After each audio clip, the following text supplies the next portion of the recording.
mahirap magkuskos ng may kaliyo ang kamay. Umaga't gabi, kayod kalabaw.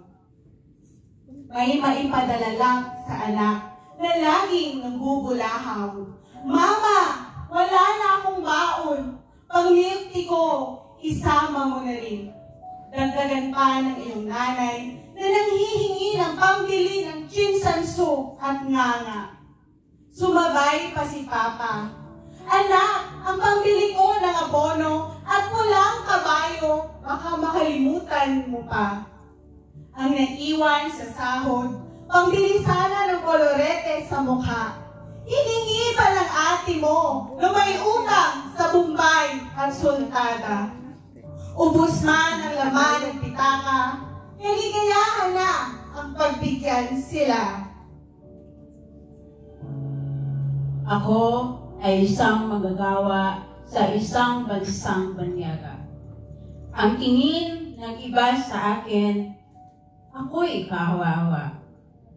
Ang hindi nila alam, ako ay masaya habang naglalaba, naghuhugas, namamalansya, habang umiindak-indak ang aking mga paa.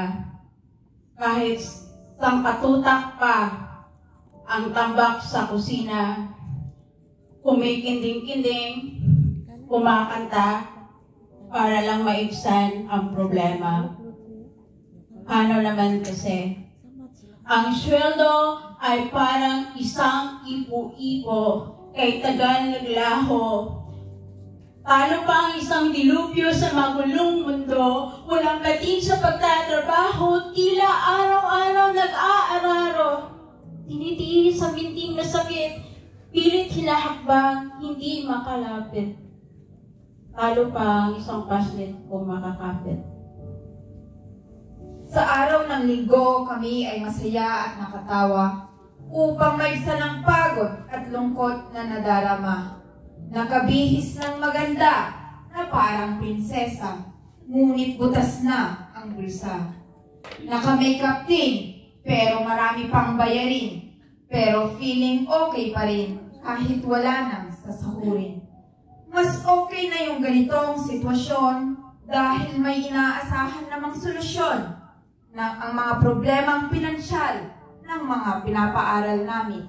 Kaya mga anak, update din. Isang bati o selfie lang, ayos na sa akin. Sinugal ang ating buhay upang makapaglakbay.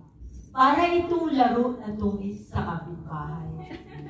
May uuwi na puno ang pitaka, may uuwi na luhaan ng mga mata. Kung ano man ang ating magiging kapalaran sa ating pangingibang bayan, sadyang sa ating mga palad ay nakaukit na yan.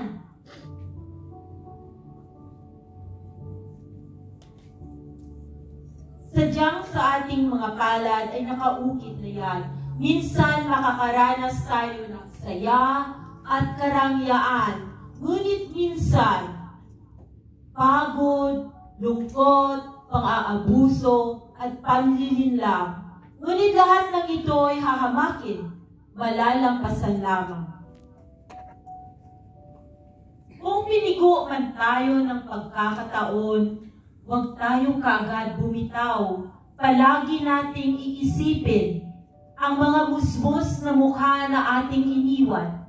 Mga mukha na nababalot sa kasabikan ng mahigpit na yakap ng isang magulang na kailanman ay hinding-hindi mapapalitan ng kahit anong klaseng laruan.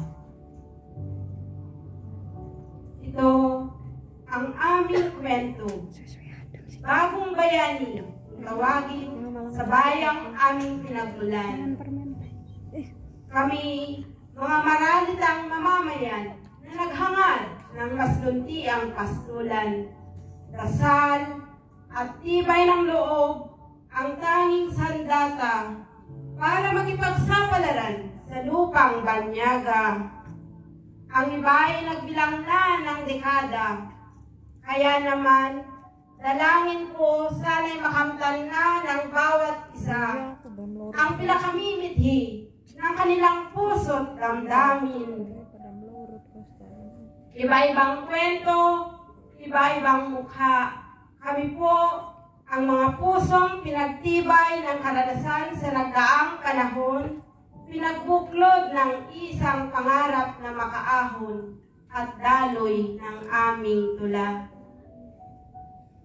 Bansang bukas palad akong pinatuloy, Minsan man sa akin, ako'y nananaghoy. Mga luhang kahirap pigilan ng daloy, ito ang bansang di ko danas ang pambabaoy. Sa maraming taong pamamalagi, sa pangalawang tahanan, oportunidad, kaalaman at pangangailangan ang napunan. Ako ang migranting manggagawa na sandigan ng pamilyang naiwan. Nakaramay ko sa aking laban sa magandang kinabukasan. Migrante? migrante, migrante, Migrante!